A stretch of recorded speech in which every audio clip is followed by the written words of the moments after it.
o Marquinhos e os representantes dele foram avisados de que ele não jogaria mais no clube, tá? Isso aconteceu na semana passada. Vou até dar nomes. A empresa que representa o Marquinhos é a OTB, tá? E aí houve um contato do Alexandre Matos, que é o CEO do clube. Ó, pessoal, a gente gostaria de devolver o Marquinhos para o Arsenal. Existe essa possibilidade? O pessoal, pô, mas acabou de chegar e tal. Não, não vai ser utilizado, a gente quer a devolução. Isso eu ouvi de um dos representantes do atleta, tá? Só para deixar bem claro e sem meias verdades. Aí o pessoal da OTB foi perguntar para o pessoal do Arsenal, falou, não aceitamos devolução. Ah, mas e se a gente emprestar para outro clube? Não queremos. Vocês contrataram o jogador por empréstimo, vocês ficam com ele. Aí o pessoal da OTB intercedeu, falou, ó, ele só pode jogar mais 2 vezes. Para falar a verdade, ele só pode jogar mais uma vez, porque se ele jogar 2, o Cruzeiro vai ser obrigado a comprá-lo. E o Cruzeiro já decidiu que não vai comprá-lo.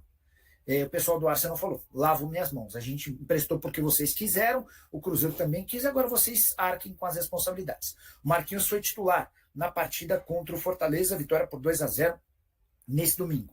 Ou seja, jogou a última partida antes da obrigação de compra. Agora a grande questão é, vai haver a compra do jogador ou não? O Cruzeiro tem afirmado que não vai comprar, tá bom? Preciso falar agora sobre Douglas Santos, jogador com passagem pelo Atlético Mineiro na mira do Cruzeiro. Essa informação foi publicada nas últimas horas pelo jornal O Tempo de Minas Gerais, que cobre os clubes de Minas. Pois bem, só para lembrar, o Douglas Santos é lateral esquerdo, hoje com 27 anos de idade, e defende o Zenit da Rússia. Sempre bom lembrar que negociar com jogadores do Zenit é uma enorme complicação. Haja vista as situações de Claudinho, meio atacante, e o Wendel, volante. Eles tentam sair do Zenit há um tempão e não conseguem. Contrato do atleta, do Douglas Santos, com o Zenit só se encerra em junho de 2027. E ele está avaliado em 10 milhões de euros. É de se imaginar que o Cruzeiro busca um lateral esquerdo, até porque o Marlon foi negociado recentemente com o Grêmio. A fase do Kaique é bacana, mas o Kaique também é alguém cujo mercado europeu já está de olho. Existiu recentemente a sondagem, ou a especulação de uma sondagem do Benfica. Antes de gravar o vídeo, eu fui consultar o pessoal do Cruzeiro para saber se em algum momento o Douglas Santos esteve na pauta, se existem negociações. O Cruzeiro assegura que até agora não pensou na contratação do atleta, embora vá buscar de 3 a 4 reforços na janela da metade do ano. O Wallace quer ficar, tá? Inclusive, reafirmei essa conversa hoje cedo com o Rogério Brown, que é empresário do Wallace. O Wallace ficou de fora do jogo de ontem, né? E muita gente suspeitando que ele não foi para o jogo para não estourar o limite de jogos. Ele tem 5 partidas. Você pode fazer até 6. O Rogério Brown jura que ele não foi por uma questão física. Ele está com um probleminha, precisa recuperar, mas o Wallace está convencido de que o melhor é ficar no Cruzeiro, tá bom? Preciso contar agora que Leonardo Jardim está deitando e rolando com o Cruzeiro. A curiosidade é que um mês atrás ele correu enorme risco de demissão. Já nesse domingo emplacou um 9º jogo consecutivo sem derrota, são 7 vitórias e 2 empates no período. A mais nova vítima, o Fortaleza, 2-0 no Castelão. E o primeiro tempo do Cruzeiro foi digno de manual.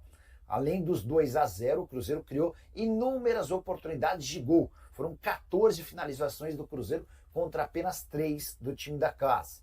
O técnico português é também aquele que mais tempo ficou sem perder no Cruzeiro desde que o time retornou à primeira divisão. São 9 partidas sem derrota. Paulo Autori, Larcamon e Seabra conseguiram ficar 6 jogos. Já o Pepa ficou 4 partidas, Fernando Diniz e Zé Ricardo não conseguiram mais do que 2 jogos de invencibilidade.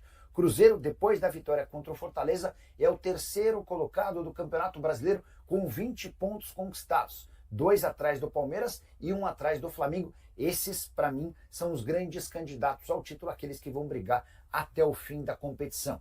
Só para arrematar, é importante lembrar que o Cruzeiro é o melhor mandante, o 3º melhor visitante, 3º melhor ataque e 4ª melhor defesa. Ah, só mais uma, o Gabigol acertou 100% dos passes durante a partida. Foram 23 passes certos, nenhum passe errado. Importante destacar que 2 desses passes se transformaram em assistências para os gols de Caio Jorge e Lucas Silva. Na temporada, o Gabigol soma 21 jogos, 9 gols e 4 assistências. Para o campeonato também foi muito importante a vitória do Cruzeiro contra o Fortaleza em Fortaleza. O Cruzeiro está acompanhando os dois.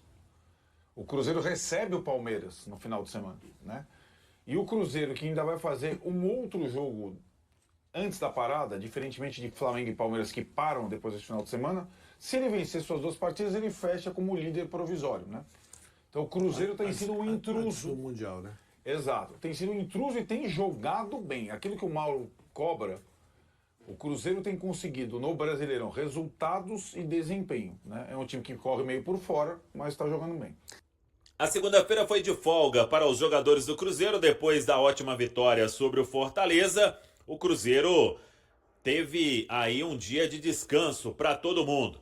E aí, a retomada dos trabalhos nesta terça-feira. E em relação ao jogo de quarta com o União Santa Fé, será o único treinamento do técnico Leonardo Jardim. Fica a dúvida do que ele vai fazer para o jogo diante da equipe do União Santa Fé. Imaginamos um Cruzeiro totalmente reserva.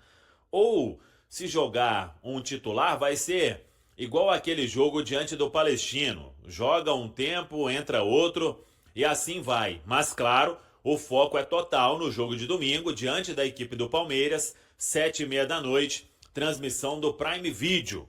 Esse jogo no Mineirão e que vai receber um grande público. Daqui a pouco a gente fala sobre a venda de ingressos. Então, o Cruzeiro volta aos treinos na manhã desta terça-feira e aí é a preparação pensando no duelo diante do União. O Cruzeiro tem um único objetivo, já eliminado da Copa Sul-Americana, ninguém se preocupa mais com isso também, mas emplacar o 10º jogo seguido sem derrota na temporada. São 9 jogos de invencibilidade até aqui, 7 vitórias e 2 empates. Cruzeiro vivendo um momento mais do que especial, então não vai querer ser derrotado. O União Santa Fé já eliminado também na Copa Sul-Americana, então será aí um jogo totalmente cumprindo tabela. E ainda vai ter um bom número de cruzeirenses, hein? O Cruzeiro solicitou, inclusive, ao Mineirão um aumento na previsão de público para 15 mil torcedores. A gente vai estar lá, isso é fato, para transmitir este duelo às 9h30 da noite. A partir das 7h30 começa o nosso dia de jogo KTO. Para domingo contra o Palmeiras, a venda de ingressos começou e a expectativa é de mais de 50 mil torcedores. O Cruzeiro abriu a venda. Também vai abrir venda para o torcedor do Palmeiras para não ter o mesmo problema do ano passado, quando o governo tentou aí fazer uma confusão de ter apenas uma torcida.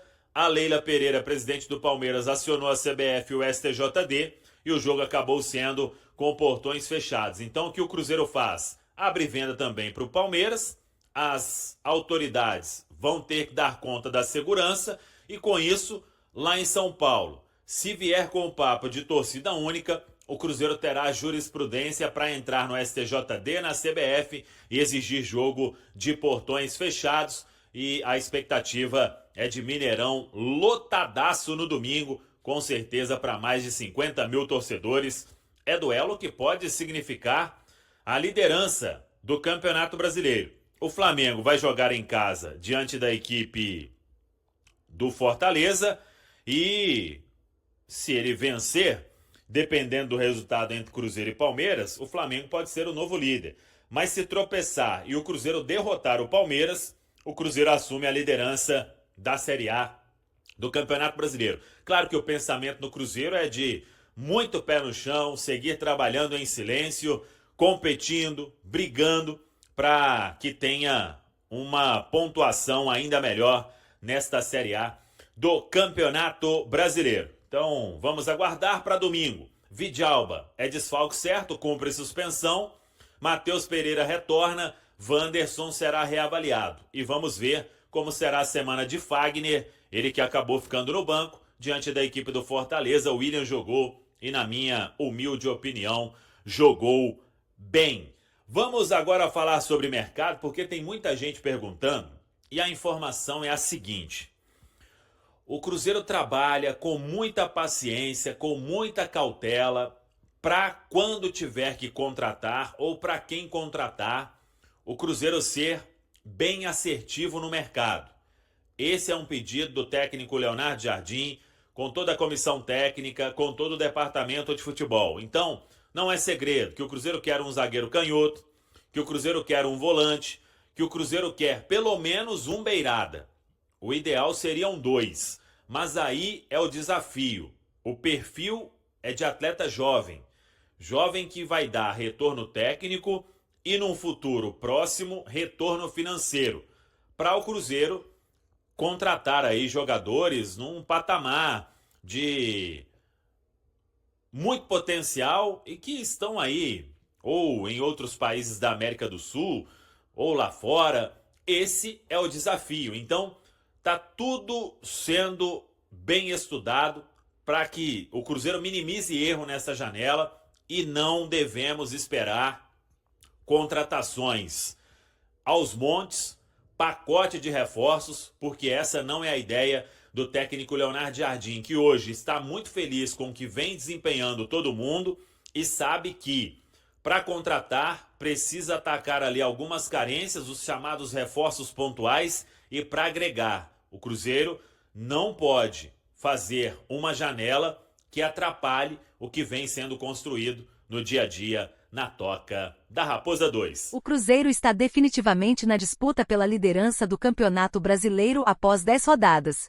No jogo contra o Fortaleza, a equipe teve um primeiro tempo excepcional, mantendo-se invicta e alcançando a 9ª partida sem perder. Com isso, agora está na corrida junto ao Palmeiras e ao Flamengo pelo topo da tabela. Atualmente, a Raposa está a apenas 2 pontos do Palmeiras, que continua como líder com 22 pontos e perdeu para o Flamengo em um jogo direto. Dessa forma, a luta pela liderança se tornou intensa, com uma proximidade entre os pontos.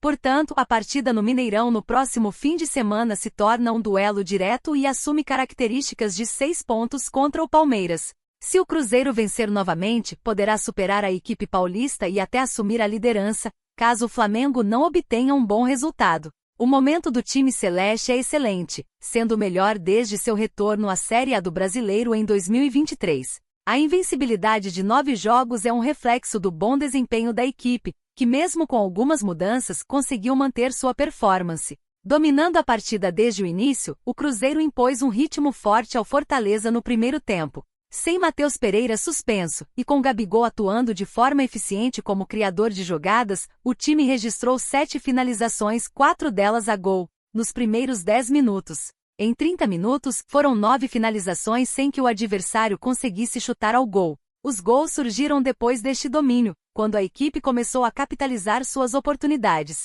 Caio Jorge abriu o placar com um excelente passe de Gabigol, e Lucas Silva ampliou logo em seguida com uma jogada individual. No primeiro tempo, o Cruzeiro teve 14 finalizações, das quais 7 ao gol, contra apenas 3 do Fortaleza, sendo que nenhuma delas levou perigo ao goleiro Cássio.